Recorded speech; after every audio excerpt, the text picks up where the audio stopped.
네, 딘님이 그 미취학은 어머님 말씀 나오셨으니까 얘기지만 미취학은 수학 선행이라는 말이 아니고 미취학 아동들한테는 이때는 진짜 흥미 유발이 중요해요.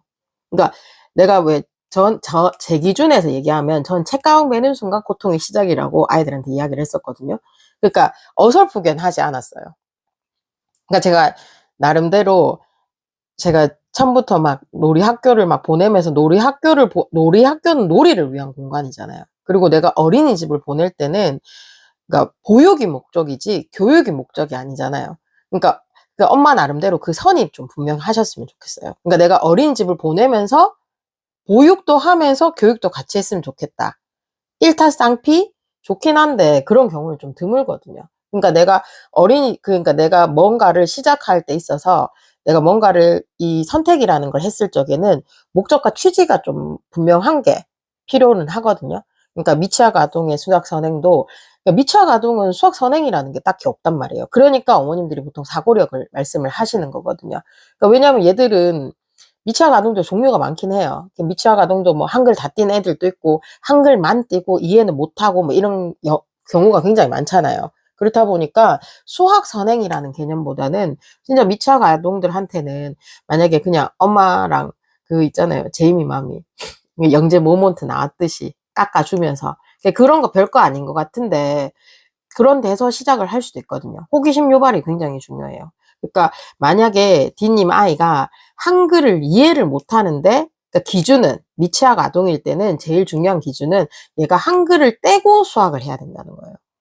그러니까 어머님들이 영유 보내고 유치원 보낼 때 수학이 메인으로 보내시진 않으실 거잖아요. 근데 이게 어느 순간 한글을 이해하고 문제를 해결하면서 수학이라는 과목에 이제 눈을 돌리기 시작을 하는 거거든요. 그렇기 때문에 미취학 아동에서는 수학 선행이라는 단어는 좀 이른 감이 없지 않아 있고 그거보다는 일단 내가 한글을 일단 뗐느냐 안 뗐느냐 혼자서 문제를 읽고 해결할 수 있으면 학원에 가는 게 맞아요.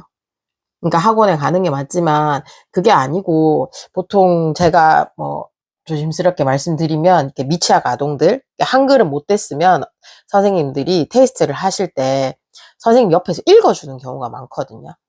그러면 유도를 한단 말이에요. 답을 유도를 해. 그러니까 얘가 한글을 이해를 못하니까 읽어준다는 느낌이 많긴 하지만 그럼 그게 잘못된 습관이 될 수 있거든요.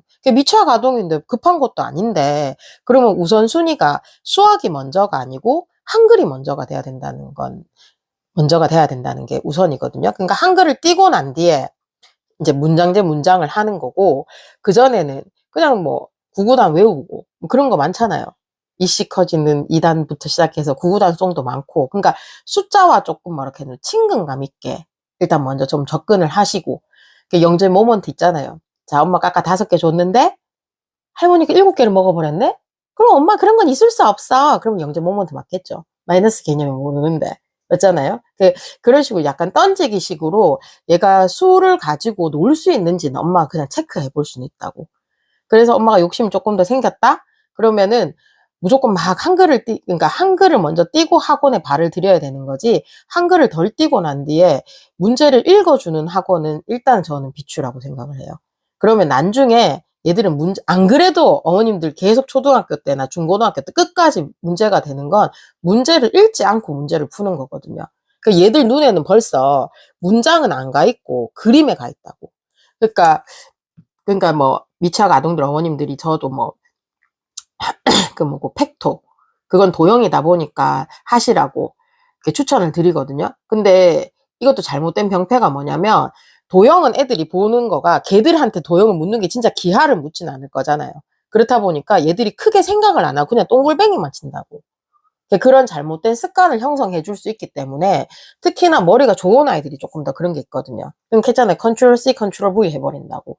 그러니까 어느 정도 한글을 인지하고 난 뒤에 문제집이라는 것도 조금 보여주고 그리고 학원에 같은 데도 가시는 게 맞는데 그전에는 전 좀 조심하시고 차라리 수적으로 그냥 평상시에 수에 대한 감각을 잃지는 않게끔 그냥 엄마랑 이제 쉽게 말하면 소통하면서 그냥 한 번씩 던지기 해봐라고. 얘가 이 마이너스 개념을 어떻게 받아들이지? 이 곱하기 개념을 어떻게 받아들이지? 뭐 이런 거 있잖아요. 그걸 학습을 통해서 받아들이게 되면 이 아이의 탤런트를 우리가 존중할 수가 없거든요. 재능을 알 수가 없다고. 그러니까 타고난 재능이 있잖아요. 타고난 재능에다가 플러스 성실이 더해지게 되면 우리가 말하는 극상위권을 갈 수 있거든요. 그래서 공부도 재능이 맞단 말이에요. 그래서 제가 얼마 전에 기사 봤는데 엄마 유전자가 몇 프로 뭐 이런 거, 그런 거는 막 썰들이 정말 많잖아요. 그러니까 정답이 없다고. 어떤 데 보면은 공부 재능이라 하고 아니야, 공부는 재능이 아니야, 성실이 필요해, 엉덩이 힘이 필요해. 그러니까 그런 말들이 틀린 말이 아니고 어느 시각에서 받느냐에 따라서 다르다고. 그러니까 어머님도 예를 들면 맨날 여론조사가 어쩌고 저쩌고 하지만 나는 한 번도 그 여론조사에 참여한 적이 없다고. 그런 거랑 같기 때문에 일반화에 오류에 빠질 수가 있기 때문에, 그러니까 이제 선을 긋자면 좀 미취학 아동들은 한글 띄고 난 뒤에 어머님들이 뭐 같은 걸 좀 하시는 걸 추천을 드려요. 그러면 한글 띄고 난 뒤에는 학원에 같은 내가 혼자 하기 힘들다 그러면은 사고력 학원 같은 데 보내셔서 크게 좀 돌리는 걸 또 추천드리거든요. 그러니까 너무 막 더하기 빼기에 너무 급급해 하지 마시고, 근데 딱 보니까 딱 더하기 빼기도 내가 해줄락 하니까 싸울 것 같다, 나는 처음부터 그냥 일단 기간에 맡기겠다 싶으면 눈높이 수학 뭐 괜찮습니다. 눈높이도 괜찮고 구몬도 괜찮고, 그런 수적인 연상 개념들은 어렸을 적에는 아무래도 안 하는 것보단 하는 게 낫거든요.